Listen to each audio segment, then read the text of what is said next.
दुआ गौसिया इस्लामी तसव्वुफ़ और रूहानियत का अनमोल ज़रिया है। इसे हज़रत शेख अब्दुल क़ादिर जिलानी रहमतुल्लाह अलैह से मंसूब किया गया है। आप गौस आज़म कहलाते हैं, यानी उम्मत के लिए सबसे बड़ा मददगार और रहमत का स्रोत। ये दुआ इंसान के दिल और रूह को तराशने का, उसे अल्लाह से जोड़ने का और हर मुश्किल में तसल्ली देने का माध्यम है।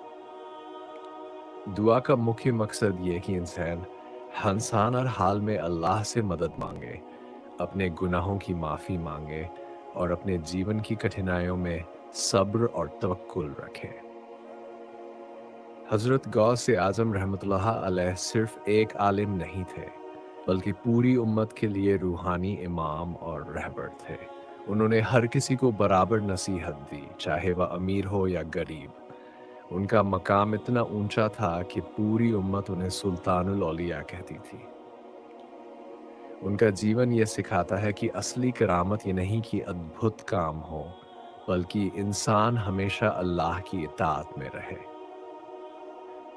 दुआ गौसिया का मकसद और अहमियत यह है कि इंसान हर मुश्किल में अल्लाह पर भरोसा करे।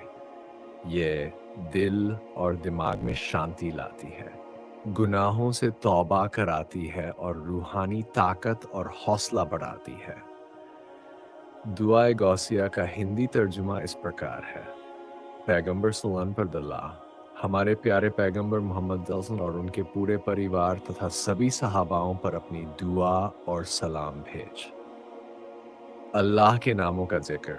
हे महिमा और इज्जत वाले, हे जिंदा और कायम रहने वाले, हे ताकतवर और अडिग, हे बड़ा इनाम और कृपा देने वाले। गुनाहों की माफ़ी और रहमत।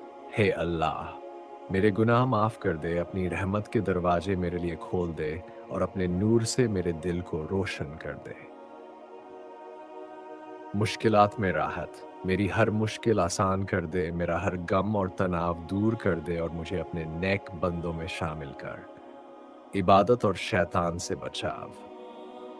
मुझे अपनी इबादत और हुक्म की तरफ चलने की तौफीक दे और शैतान और उसके साथी से बचा। मुसीबत और तंगी से राहत। हर संकट से मुझे निकाज दे, हर गम से राहत दे और हर तंगी में आराम दे। याद और शुक्र। मुझे ऐसे लोगों में शामिल कर जो तुझे बहुत याद करते हैं, हमेशा तेरा शुक्र अदा करते हैं और केवल तुझ पर भरोसा रखते हैं। जिंदगी में बरकत और सफलता। मेरे रोजी, मेरे काम, मेरे धर्म और मेरी दुनिया में बरकत दे। मुझे अपने स्वीकार्य बंदों में शामिल कर। हे सबसे ज्यादा रहम करने वाले, गुनाहों को माफ करने वाले, महिमा वाले अल्लाह, आमीन। इस दुआ का असर यह है कि दिल में शांति और तसल्ली आती है। इंसान हर मुश्किल में भरोसा रखता है, रूहानी ताकत और हौसला बढ़ता है। यह दुआ इंसान को अल्लाह के करीब ले जाती है। रोज़ाना पढ़ने से ईमान मजबूत होता है और दिल हल्का महसूस करता है। दुआ पढ़ते समय हमेशा इखलास अपनाए रखना चाहिए। हर शब्द का मतलब समझकर पढ़ना चाहिए। पढ़ने के बाद पूरी तरह अल्लाह पर भरोसा चाहिए। अगर असर तुरंत दिखे थे तो निराश न होना चाहिए। यह दुआ इंसान के जीवन में मुश्किलों और परेशानियों में मार्गदर्शन, राहत, रूहानी शक्ति और दिल की शांति का माध्यम है। इसे पढ़ने और समझने से इंसान अल्लाह की ओर अपने दिल को पूरी तरह से मोड़ता